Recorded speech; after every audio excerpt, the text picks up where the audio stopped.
I will repeat it, that is correct. There is no specific agreement on Ayungin. The gentleman's agreement is to respect the status quo on the entire West Philippine Sea dispute. I do not deny that.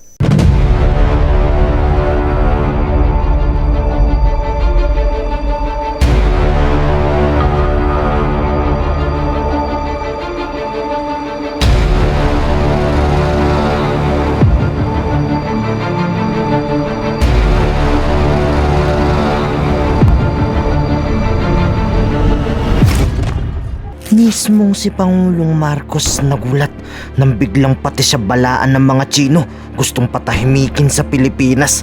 Base sa balitang kumakalat, pinagbintangan ng China si Pangulo ang siya di umano ditong nagpapakalat sa di umano sinasabing Peking China trap. Matapos madulas ni Harry Roque, ipapahamak talaga nila ang Pilipinas. 菲律宾方面一再指责中国以大欺小，而对其非法侵占侵犯中国南沙群岛领土的行径，菲方军舰1999年在仁爱礁非法坐滩，严重侵犯中方主权。但25年过去了，菲方不仅未履行承诺把军舰拖走，以期在仁爱礁上建设永久设施。 Pero ayon kay dating Senador Antonio Trillanes, totoong sinasabi ni BBM dito na trap. Merong ebidensyang inilabas dito si Trillanes. Kaya panoorin nyo kung paano Duterte pinlano ang lahat. Ibubulgar na ito ni Trillanes. Sa episode na to, pag-uusapan natin ang isang issue na paulit-ulit na kinakalat ng mga maka-Duterte sa social media laban sa akin. Ang back channel issue sa West Philippine Sea. Para sa kaalaman ng lahat, ito po ang katotohanan. Noong April 2012, nagkaroon ng standoff sa Panatag Shoal o kilala rin sa pangalang Scarborough Shoal.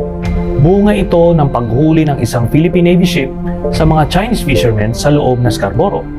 Biglang sumaklolo ang dose-dosenang Chinese Coast Guard ships at pinalibutan ang shoal.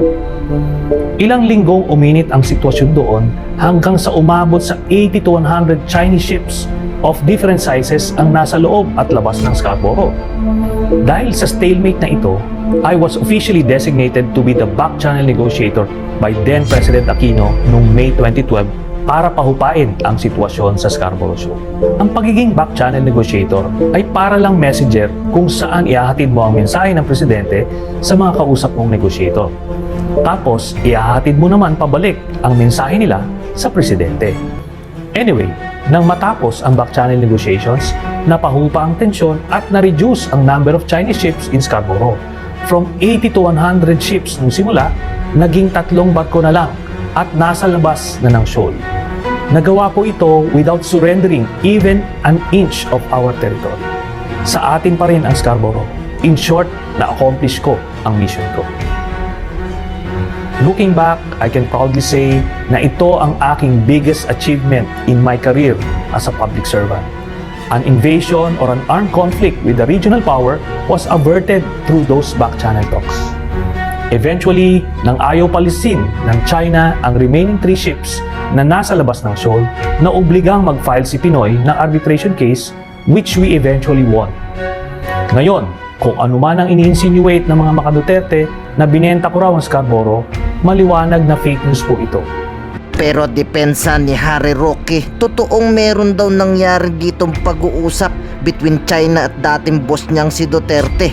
Pero hindi daw ito yung sinasabi ni BBM na China trap. Bistadong bumaliktad sa China itong si Harry Roque. Yung gentleman's agreement na hindi tayo magdala ng mga construction materials to repair BRT Sierra Madre, mali yun. Kasi everybody knows na magpo-collapse na yung BRT Sierra Madre kasi ang tagal na yan, rusty na yung superstructure niyan, kaya kailangan i-repair natin.